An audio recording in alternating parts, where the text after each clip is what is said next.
Okay சரி, ஓகேங்க sir. Sir அப்புறம் உங்களை பத்தி நான் நிறைய கேள்விப்பட்டிருக்கேன் சார். நீங்க கிட்டத்தட்ட 1982லயே மெக்கானிக்கல் இன்ஜினியரிங் படிச்சவர்.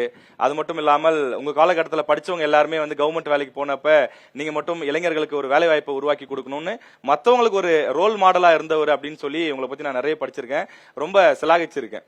ஆனா இதுல இப்ப என்ன ஒரு வருத்தமான விஷயம் அப்படின்னா, இப்ப இந்தியாலேயே அதிலும் குறிப்பா தமிழ்நாடு வளர்ந்த மாநிலம், மிக சிறந்த மாநிலம், எல்லாத்துலயுமே முதன்மையில் இருக்கக்கூடிய ஒரு மாநிலம்.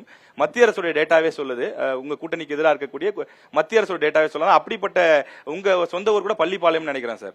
ஆனா அந்த பள்ளிப்பாளையம், குமாரபாளையம் இந்த பகுதிகளில் தான் கிட்னி பிரச்சனை அதிகமா இருக்கு. வெறும் 2 லட்சத்துக்கும் 5 லட்சத்துக்கும் கிட்னியை வைக்கிறாங்க. நீங்க முன்னுதாரணமா இருக்கக்கூடியவர், நீங்க இருக்கக்கூடிய பகுதியில் நடக்குது. சார் வந்து அதை எதிர்த்து என்ன பண்ணிருக்கீங்க சார்?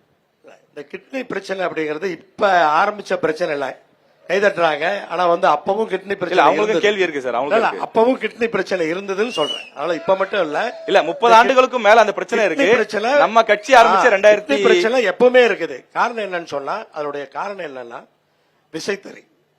விசைத்தறிக்கு வந்து விசைத்தறி, கைத்தறி, இந்த தறி நெசவுல இருக்கவங்களுக்கு இந்த வருமானம் குறைவா இருக்கிறதுனால அவங்கள வந்து எக்ஸ்பிளாய்ட் பண்றப்பதான் இந்த மாதிரி இந்த சூழ்நிலைகள் வருது. பல நேரங்களில் பாத்தீங்கன்னு சொன்னா இந்த விசைத்தறி, கைத்தறி எல்லாம் இந்த கஞ்சி தொட்டி திறந்ததெல்லாம் பார்த்திருப்பீங்க. அது மாதிரி சூழல்கள்ல இந்த கிட்னி கொடுக்கறதுங்கிறது அதிகமா போயிட்டு இருக்குது.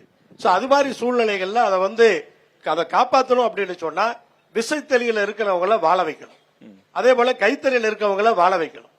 இப்ப வந்து அது தொடர் நடவடிக்கைகளா இன்னைக்கு வந்து 750 யூனிட் இலவசமா கொடுத்துட்டு இருந்ததை இப்ப 1000 யூனிட் இலவசமா விசைத்தறிக்கு கொடுக்க ஆரம்பிச்சிருக்காங்க. மத்த எல்லா எம்எஸ்எம்இக்கும் நீங்க வந்து மின்சார கட்டணம் உயர்த்தப்பட்ட போது கூட எங்களுடைய தொடர் முயற்சியால் முதலமைச்சர் அவர்கள் 50% அந்த விசைத்தறிக்கான மின் கட்டணத்தை குறைத்து கொடுத்திருந்தார்கள். இப்படி பல்வேறு நடவடிக்கைகளை மேற்கொண்டுதான் இருக்கிறார்கள்.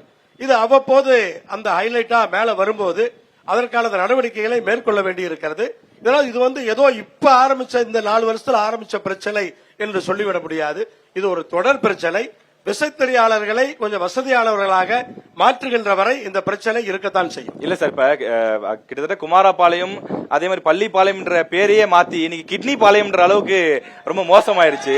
நான் உங்க ஆட்சி அப்படின்றத அப்படி குறை சொல்ல வரல, நீங்க கட்சியுடைய பொதுச் செயலாளராக இருக்கிறீங்க, நீங்க தனிப்பட்ட முறையில் எடுத்த நடவடிக்கை.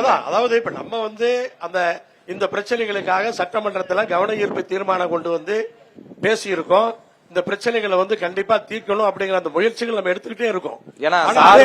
நம்ம முயற்சிகள் எடுக்கிறோம், எல்லாத்தையும் பண்ணிட்டு இருக்கோம். ஆனா இது வந்து ஏதோ இப்ப ஆரம்பிச்ச பிரச்சனை இல்லை அப்படிங்கறதான் அந்த நேரத்தில் அழுத்தமா சொல்றேன். இதை தொடர்ந்து இதற்கான தீர்வை காண வேண்டிய அந்த அவசியம் இருக்கிறது.